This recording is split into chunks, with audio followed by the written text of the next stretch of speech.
Welcome back to my YouTube channel guys. इस channel पर आपको रीडिंग के टिप्स एंड ट्रिक्स साथ के साथ राइटिंग टास्क टेम्पलेट वो भी बिल्कुल फ्री ऑफ कॉस्ट प्रोवाइड किए जाते हैं।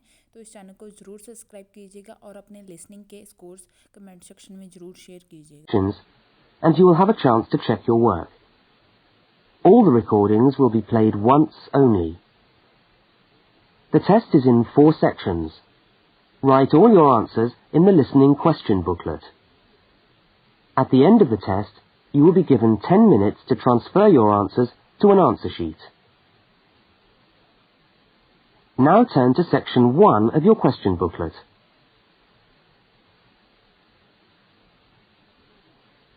Section 1. 2 students meet on the university campus. They start a conversation together. First, look at questions 1 to 5. For each of the questions, 4 alternatives are given. Decide which of the alternatives, A, B, C or D, best fits what you hear on the tape, and circle the appropriate letter.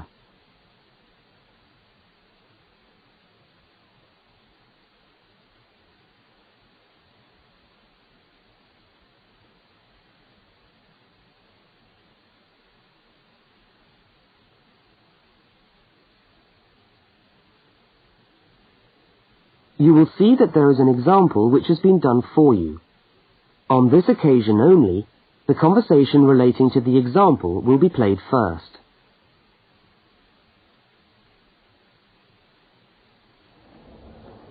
Excuse me, can you help me? I was looking for the main hall. No, maybe I can, actually. I'm looking for the main hall, too. I think it's in the administration building. Are you a new student? Yeah, I am. The man says he's looking for the main hall too. So A has been circled. Now we shall begin. You should answer the questions as you listen, because you will not hear the recording a second time. Now listen carefully to the first conversation and answer questions 1 to 5.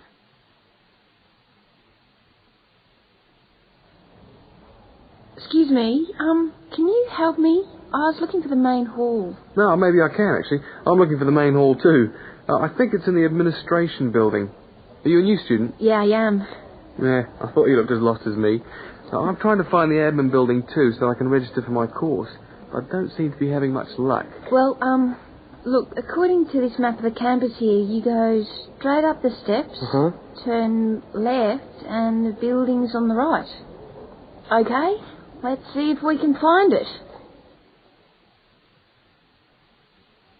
Ah, this looks right.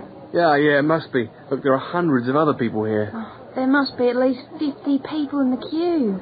We'll be here till gone 2 o'clock at this rate. Yeah, and I'm starving. So am I. Actually, I was on my way to the canteen to get something for lunch.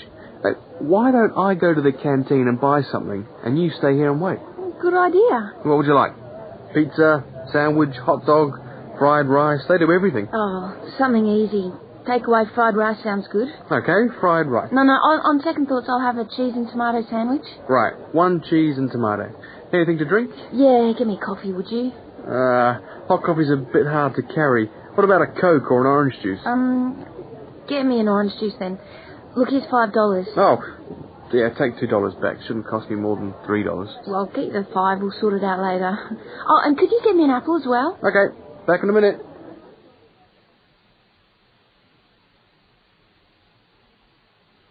The woman speaks to the clerk about registering at university. Look at questions 6 to 10.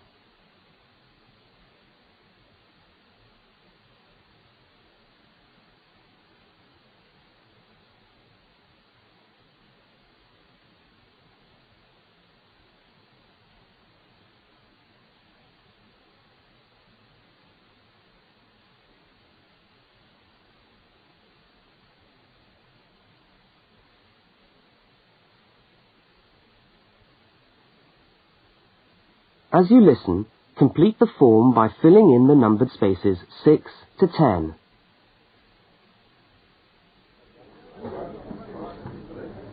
Oh, hello. I'm here to register for the first year law course. Oh, I'll just have to fill out this form for our records. What's your name? Julia Perkins? Can you spell that for me? Yeah, that's JULIAPERKINS.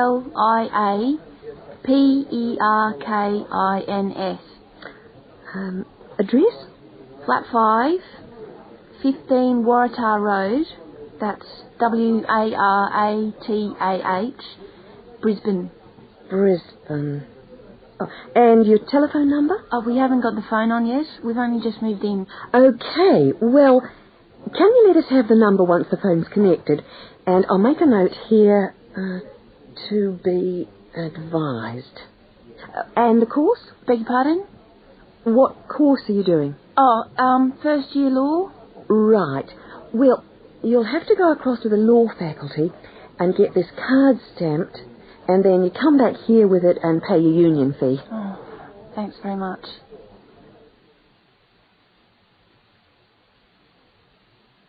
The man and the woman meet up again. Look at questions 11 and 12 and circle the correct answer.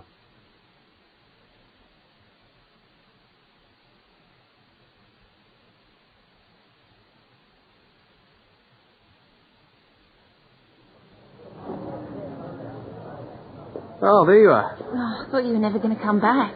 Sorry, the canteen was absolutely packed. I had to wait for ages. And then when I got to the front of the queue, there had hardly any food left. So I had to get you a slice of pizza. Sorry. Oh, that's okay. I could eat anything. I'm so hungry. Oh, and there's your bottle of orange juice and your apple. At least I managed that. Great. Thanks a lot. No, and here's your $2 back. Don't worry about it. Buy me a cup of coffee later. Oh, all right then.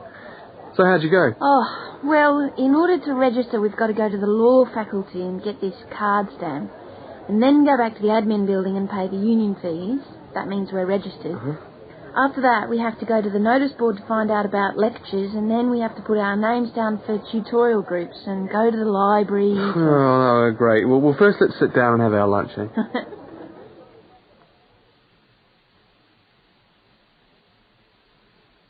That is the end of section 1. You now have half a minute to check your answers.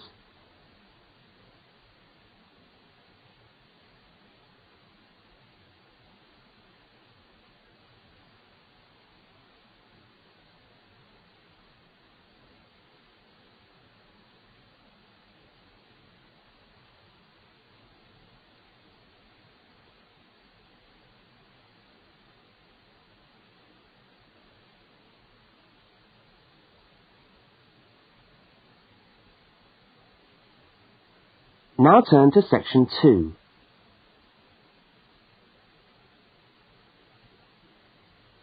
Section 2. You are going to hear a talk about banks in the UK. First, you have some time to look at questions 13 to 17.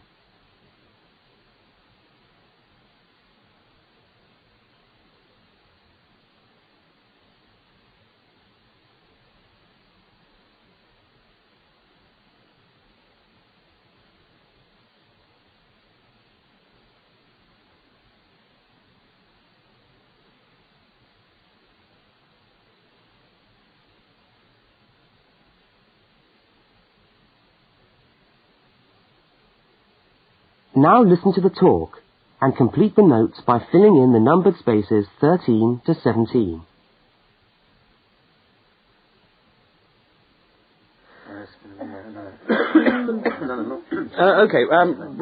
Thanks for turning up today. Thanks for turning up today to this short talk I'm going to give on student banking. Many of you are unfamiliar with the way banks work in this country, and today's talk should just give you a few starting points. I will, of course, answer any questions at the end. Right, well, as you probably know, you'll need to open a bank account while you're here, and it's the safest place to keep your money. And it's best to open an account with one of the major banks. You should each have a handout with the names and addresses. Yeah? Right. There's Barclays in Realty Square, National Westminster in Preston Park, Lloyd's in City Plaza, and Midland in Hope Street. Okay, all these banks offer special student accounts. However, it's important to note that as an international student, you'll not necessarily be eligible for all the facilities offered to resident students. Now, as an international student, you will need to provide evidence that you can fund yourself for however long your course lasts. Banks have different policies, and the services that they'll offer you will depend on your individual circumstances and on the discretion of the bank manager involved. So it's a matter of going there and finding out about your own particular situation. Right. When you do go to open a bank account, you should take some documentation with you. I've already mentioned that you must be able to support yourself. In addition to this, most banks ask you to bring your passport and your letter or certificate of enrolment. Okay? Now, by far the most useful type of account to open is a current account. When you do this, you will actually get what is called a student account, which is a current account with special concessions for students. When you open the account, the bank will give you a checkbook, and you can use this to draw money out as you need it. If you need to write cheques in shops, you'll also need a cheque card. This is really an identity card, which guarantees that correctly written cheques up to the value stated on the card will be honoured by the bank. Okay? Everybody with me?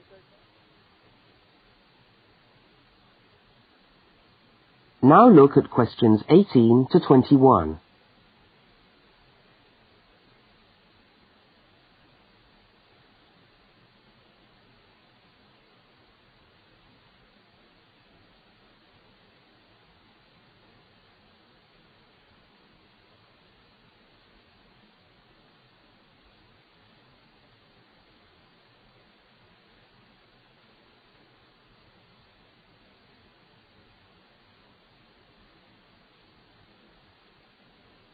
As you listen to the rest of the talk, complete the rest of the notes in the spaces numbered 18 to 21. Right, if you want to draw out cash for yourself, you can make the cheque payable in your own name or to cash. You can also withdraw cash from a cash point machine with a cash card. Now, these are extremely useful as they enable you to withdraw cash from your account during the day or at night. There is also another card called Switch or Delta, and you can use this to pay for things in shops. It takes the money right out of your account, so you don't need your checkbook. Now, you may want to take more money out of the bank than you have in it. This is called having an overdraft. Be very careful with this. You should not do this without permission from your bank. Overdrafts usually incur charges, though some banks offer interest-free overdrafts to some students. But find out before you get one, right? Well, that just leaves opening times. When can you go? Banks used to be open from 9:30 a.m. until 3:30 p.m. from Monday to Friday. But many main branches are now open until 4:30 or 5 p.m. on weekdays, and some of the bigger branches in London and other major cities are now open for a limited time on Saturdays. Okay, any questions? That is the end of section 2. You now have half a minute to check your answers.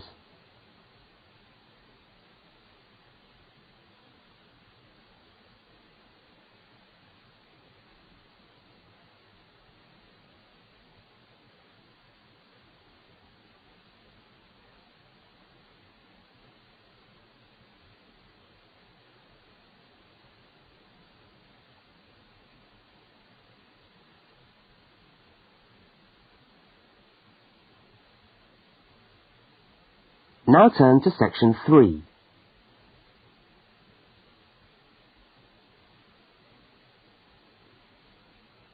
Section 3.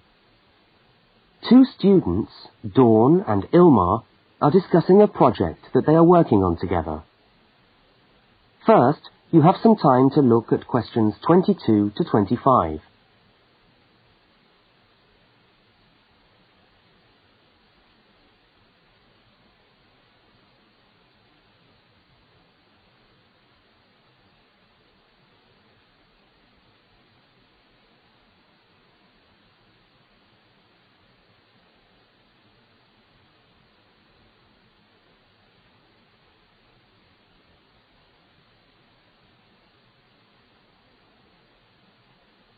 Now listen to the first part of the conversation and complete the fact sheet by filling in the numbered spaces 22 to 25.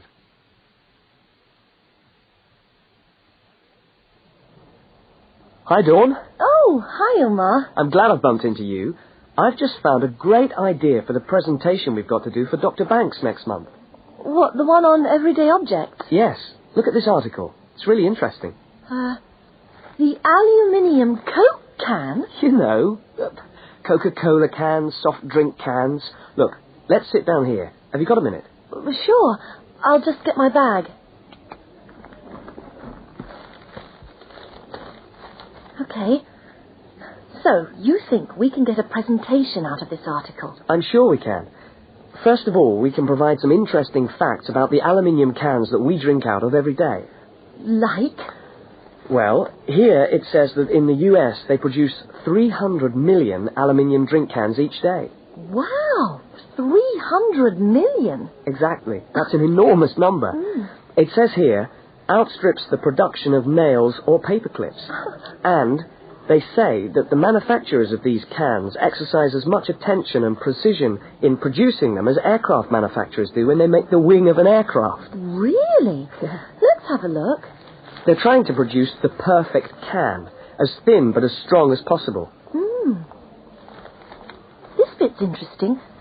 Today's can weighs about 0.48 ounces.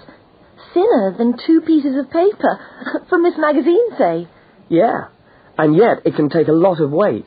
More than 90 pounds of pressure per square inch. 3 times the pressure of a car tyre. Okay, I agree. It's a good topic.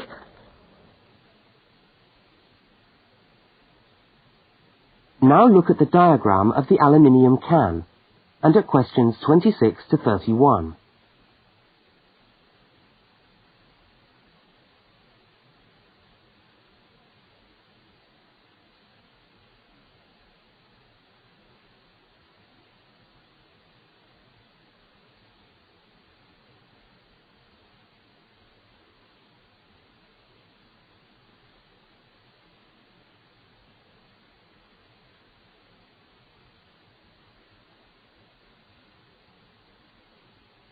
As the conversation continues, label the can by completing the notes in the numbered spaces 26 to 31.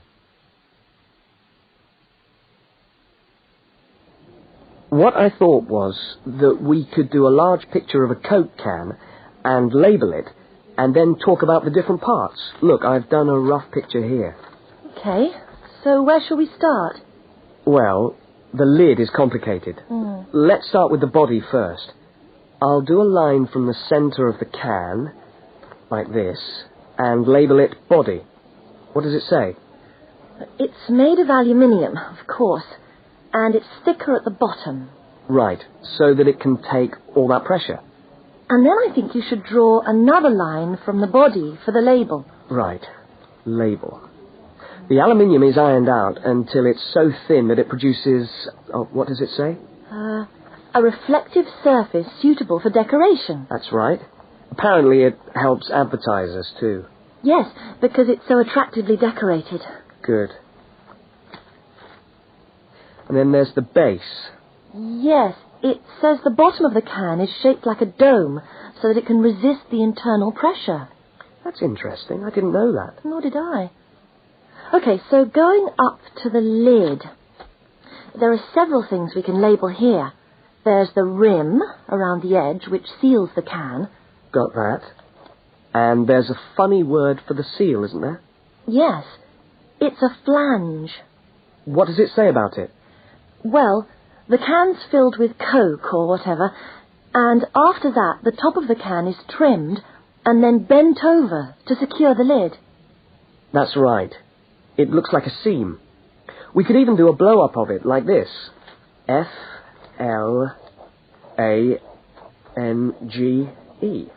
Yes, that would be clearer. I think we should label the lid itself and say that it constitutes 25% of the total weight. 25%? So it's stronger than the body of the can. So to save money, manufacturers make it smaller than the rest of the can. Didn't know that either. So, how do we open a can of Coke? First of all, there's the tab, which we pull up to open the can, and that's held in place by a rivet. I think that's too small for us to include. I agree, but we can talk about it in the presentation. We can show the opening, though. That's the bit of the can that drops down into the drink when we pull the tab. Yeah, hopefully. Sometimes the tab just breaks off. I know. Anyway, the opening is scored so that it pushes in easily but doesn't detach itself. Okay. We can show that by drawing a shadow of it inside the can. Like this. I'll label it Scored Opening. Great. Well, I think we've got the basis of a really interesting presentation. Let's go and photocopy the article. Fine. I'll take it home and study it some more. That is the end of section 3. You now have half a minute to check your answers.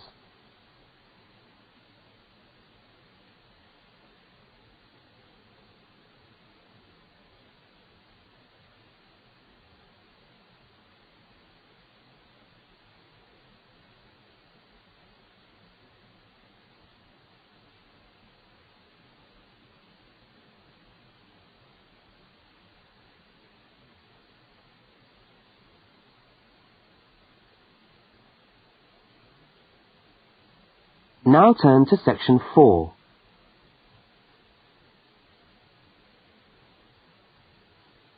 Section 4. You are going to hear part of a short university lecture. First, look at questions 32 to 42.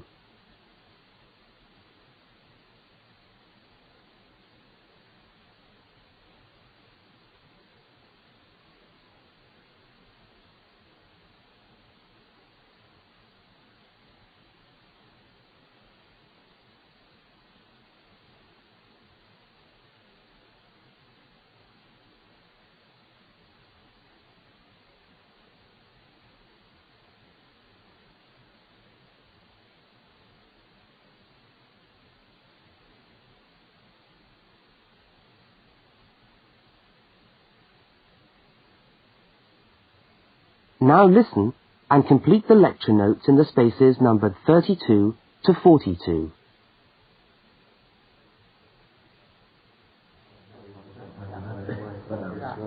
Good morning and welcome to the University's Open Day and to our mini-lecture from the Sports Studies Department. Now, the purpose of this lecture is twofold. One, we want you to experience a university lecture to give you a taste of what listening to a university lecture is like. And two, we want you to find out something about the Sports Studies program at this university. So feel free to ask any questions during the talk and I'll do my best to answer them. Right, so what does a course in sports studies involve? Well, you wouldn't be blamed for not knowing the answer to this question because sports studies as a discipline is still comparatively new. But it's a growing area and one which is now firmly established at our university. Now, there are 3 distinct strands to sports studies, and you'd need to choose fairly early on just which direction you wanted to follow. And I'll just run over these now. Firstly, we've got the sports psychology strand. Secondly, we've got the sports management strand. And last but not least, there's the sports physiology strand. So just to recap, there's sports psychology, sports management, and sports physiology. Let's look first at psychology. Now, the people who study sports psych want to work with top athletes, and they're looking at what will take those athletes that 1% extra. What makes them win? When all other things are equal, physically all other things are equal, they want to know what are the mental factors involved. The sports psychologist works closely with the athlete through his or her training program and becomes an integral part of the team. In fact, you could say that they play just as important a role as the coach. So if you're interested in what makes people win, this could be the area for you. Now, secondly, we've got the strand which I referred to as sports management. And this goes hand in hand with the area of sports marketing. So you might like to think of this area as having 2 branches, management and marketing. On the management side, we look at issues relating to the running of sports clubs, management of athletes, that sort of thing. But then on the other side, we've got sports marketing. And this is the side that interests me more, because here we will look at the market forces behind sport. Questions like, why do people spend their money on a football match or a tennis game rather than, say, on buying a CD or going to the cinema? What are those market forces? Sport used to just compete with sport.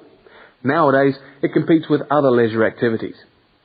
The spectators go to sport to be entertained rather than out of loyalty to a team. They want to have an evening out, and they don't want the cheap seats anymore. They want good seats. They want entertainment. And the professional sportsmen and women respond to this without question. They are there to give a performance. They provide the entertainment.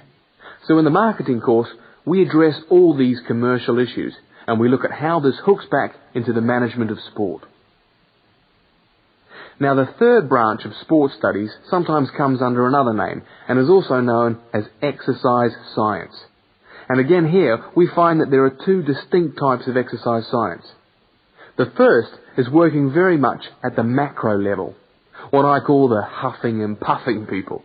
So this looks at fitness testing, body measurements, all that sort of thing.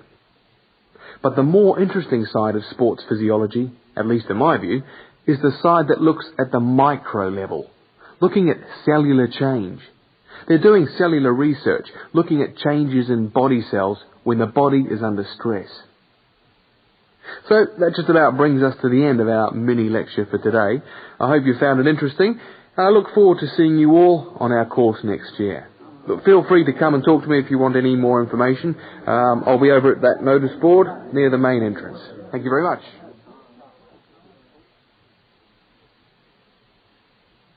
That is the end of section 4.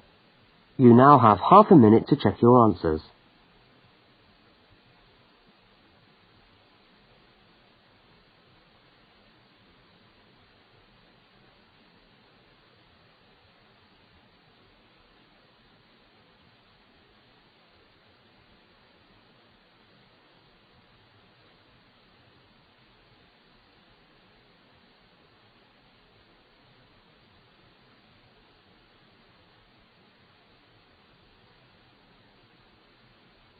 That is the end of the listening test.